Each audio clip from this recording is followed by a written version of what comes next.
Hi, you know the importance of content marketing. We're all creating more and we're consuming more carefully. So good content really matters.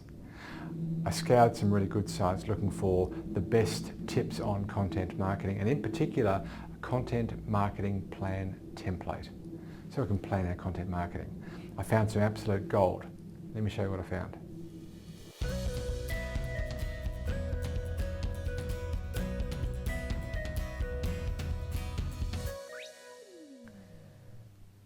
Well, you'll see that I found lots of great ideas about creating content and how to think about it, how to join others, and some good individual element templates, that is templates for building some of the pieces, but not so much a template for building your content marketing plan.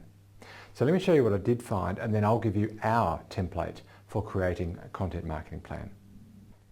The first article we found is from the ubiquitous HubSpot. Great content generators themselves. They absolutely understand the use of content because they do it so well themselves. And they're recommending that we first sort out the goals, the missions and the objectives.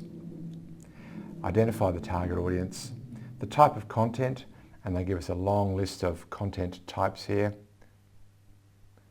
Total of 44.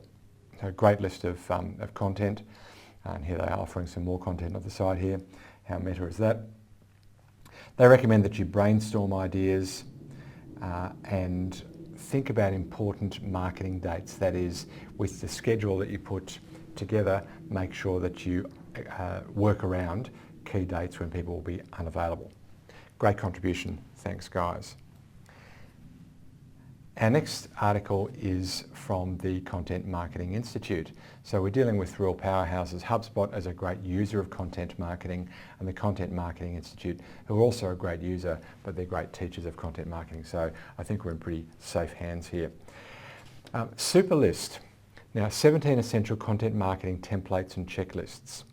It isn't in itself a template for building a content marketing plan, which is what I was looking for, but I still want to recommend that you consider it. There are multiple resources here, 17 of course, and a combination of checklists, individual templates for elements of the content marketing roadmap. Really useful. It is a super list and it's no surprise that Dr. Google served this one up. I recommend you make good use of these templates yourselves. So far we've got a list of 44 content types and 17 templates for many of these. Let's keep hunting and see what else we found. Also from the Content Marketing Institute, a slightly newer article. This one's 2016, the early one I think was 2013. So it's a newer article. And 23 checklists and templates for content. Chunks these checklists into interesting phases. Thinking, planning, doing and improving. Now that's a good logical line of thought. The problem is it really doesn't give us great templates for the content marketing.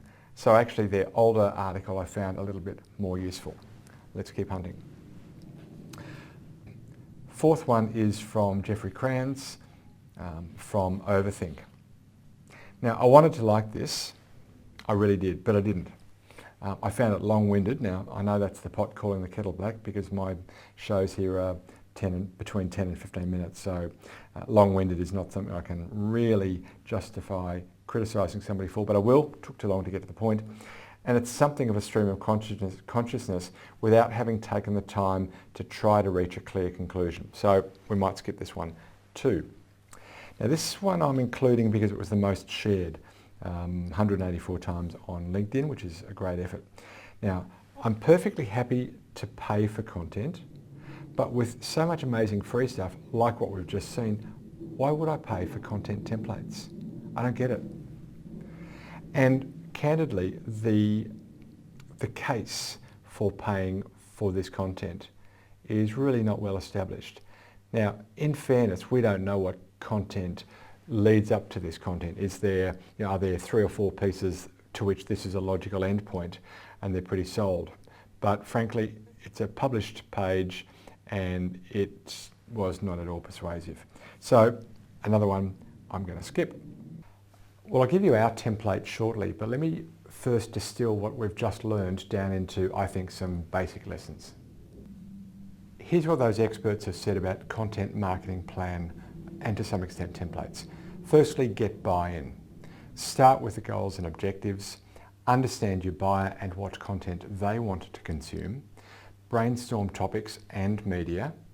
Create a roadmap of chosen topics and media. And of course I'm adding the and media, but I found some of the tactics or topics were blurred with media, but I think they've made inadvertently some good suggestions on media. Build your content using proven templates and distribute it well. Your content has a very specific role. In fact, it has two roles. Firstly, to position you as somebody who can solve a problem and to progress buyers. Content needs to move buyers. What I mean by that is, in an ideal world, if the content does its job really well, it's going to move a buyer from one idea to the next idea in the buyer's journey. It's going to move them forward.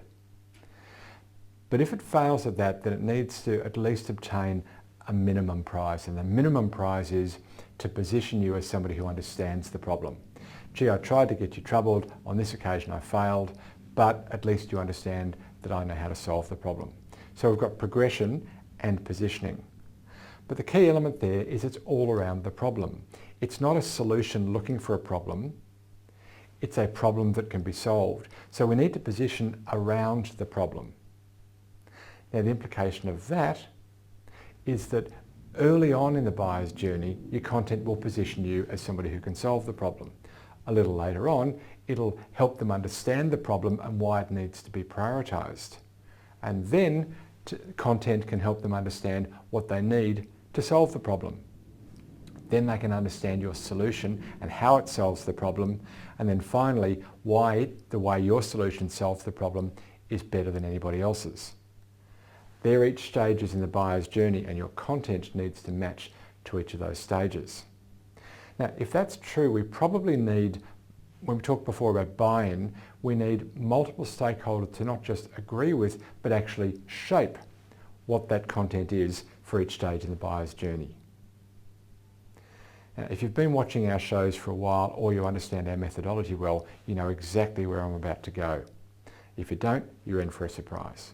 You need to work out the right problem and the role that content will play at each stage in the buyer's journey. So you need a funnel plan.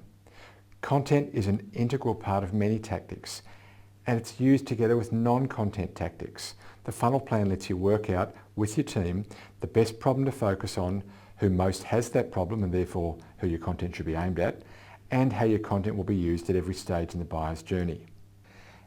If you don't already have a funnel plan, get a free one at funnelplan.com. Here's the URL here. Go to funnelplan.com and get your own free funnel plan from there.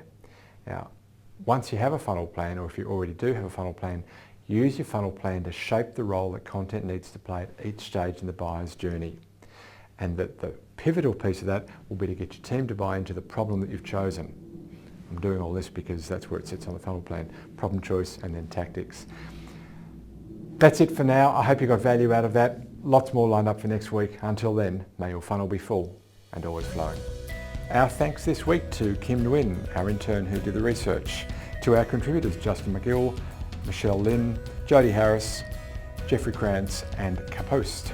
Thanks to Hannah Sivalingam for amazing production. My name's Hugh McFarlane and it's been my absolute pleasure to script and present this week's show.